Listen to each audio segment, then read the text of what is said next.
안녕하십니까, 고비트입니다. 비트코인 금요일 저는 상방을 봤지만 84.6K 지지를 못해준 비트코인은 제 관점이 폐기되면서 여지없이 하락하였습니다. 지금 상황 상승의 가능성은 있는 건지, 그리고 지금 가격대가 어느 구간인지 알아봅니다. 비트코인 분석 지금 시작합니다.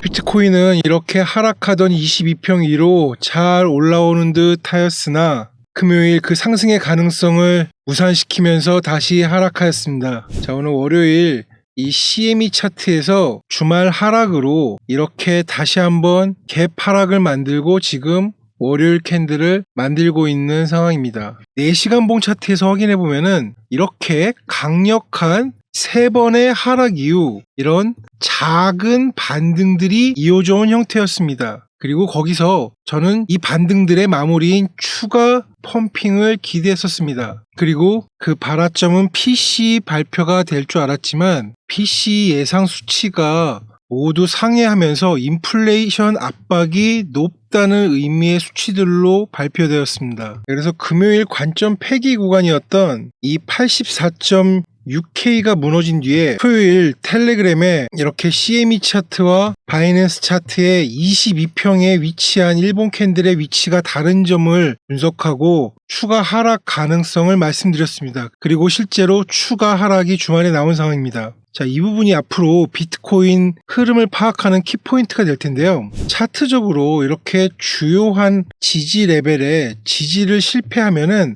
가격은 다음 유동성을 찾아야 합니다. 유동성은 지난 영상에서 공깃밥 예로 설명드렸듯이 일반적인 거래 가격, 공깃밥 가격이 거래되는 이런 1,000원에서 2,000원 가격에서 하락을 하면은 그 유동성은 공깃밥이 500원을 하는 그런 가격대까지 떨어져야 거기에서 유동성을 흡수하고 반등할 수 있다는 거죠. 그러면은 지금 이 84K에서 82K 구간은 이전에 많은 거래가 이루어진 곳들입니다. 그렇기 때문에 주말에 이 구간에 이렇게 빠른 하락을 예상할 수 있었고, 지금 가격대 역시 자세히 살펴보면은 지금 월요일 비트코인이 위치한 81K에서 이 82.5K는 약한 유동성이 있는 그런 구간이라는 거죠. 그러면은 이 약한 유동성이 어떻게 작용되는지가 관찰은 할 수 있는 구간이지만 우리가 여기서 크게 다시 한번 이렇게 22평 아래로 내려온 상태에서 반등을 기대하기는 조금 어렵고 관찰이 필요한 구간이라고 판단하는 겁니다. 자, 그랬을 때 가장 많은 유동성이 있는 구간은 바로 이 구간이 되겠죠. 이 81에서 76K 구간이 가장 많은 유동성이 있는 구간이 될 겁니다. 자, 이 부분 인지하고선 CME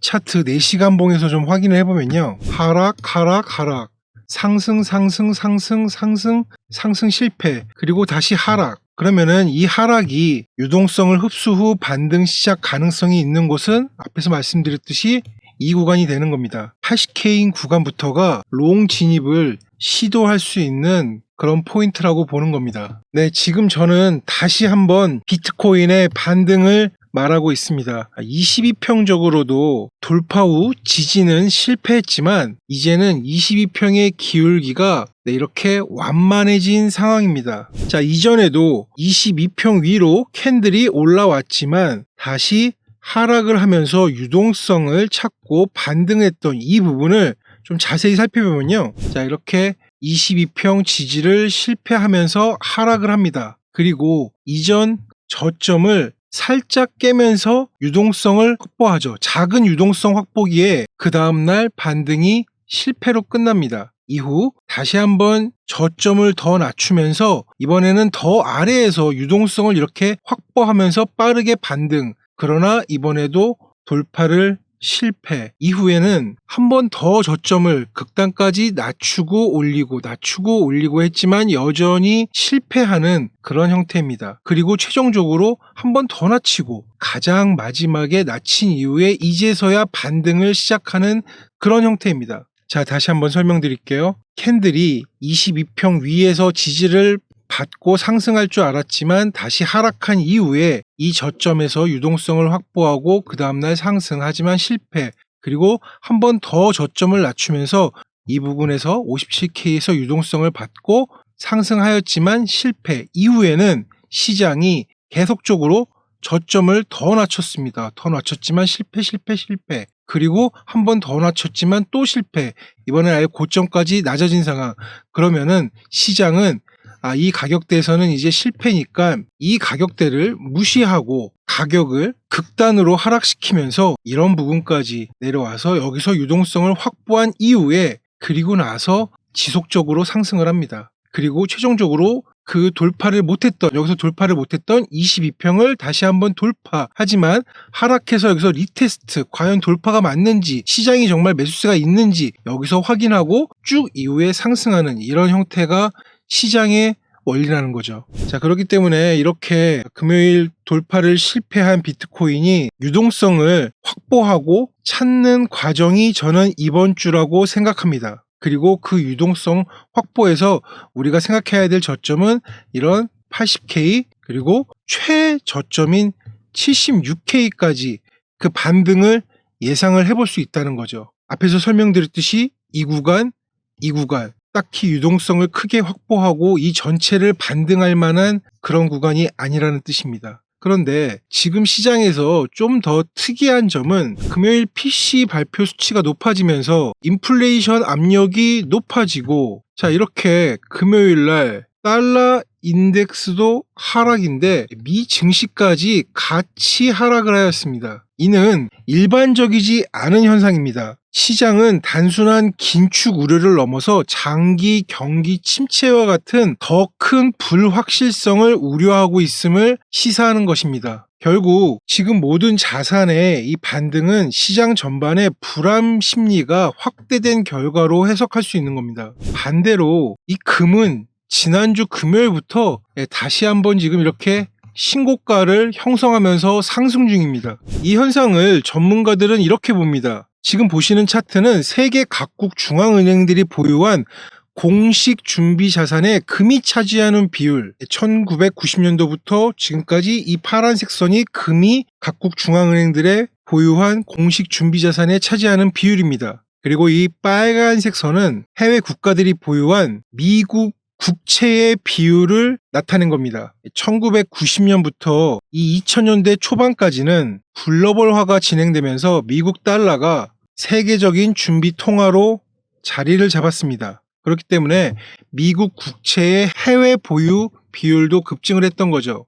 이후 이런 브렉시트, 그다음에 2018년도 미중 무역 전쟁, 러시아 우크라이나 전쟁 등으로 지정학적 리스크와 글로벌 불확실성이 증가하면서 미국 국채의 보유량은 현격하게 줄어들었고 금의 보유 비중이 의존도가 증가하는 이런 형태를 나타낸 차트입니다. 네, 지금 미국 국채와 달러가 동시에 떨어지는 현상이 발생하고 있는 겁니다. 반면 차트적으로는 지금 이 금의 고점은 이렇게 미국 국채의 고점처럼 금의 고점이 얼마 남지 않았다는 걸 시사하기도 합니다. 트럼프 정권의 이 관세 정책은 경제 불확실성 속에서 가속화되면서 금의 극단적인 상승이 이루어지고 달러 가치가 하락하고 있지만 지금 비트코인은 디지털 금으로 자리 잡는 과정에 있는 이런 움직임들을 우리는 인지할 필요가 있다고 봅니다. 잘 아시다시피 4월 2일은 트럼프의 관세 정책이 시행되고 시장이 이를 어떻게 받아들여질지는 현재로서는 조금 미지수인 상황입니다. 지난주 발표했던 이 PC 수치는 명확한 시장의 미국의 긴축 속도 관련 방향성을 알려줄 수 있는 반면에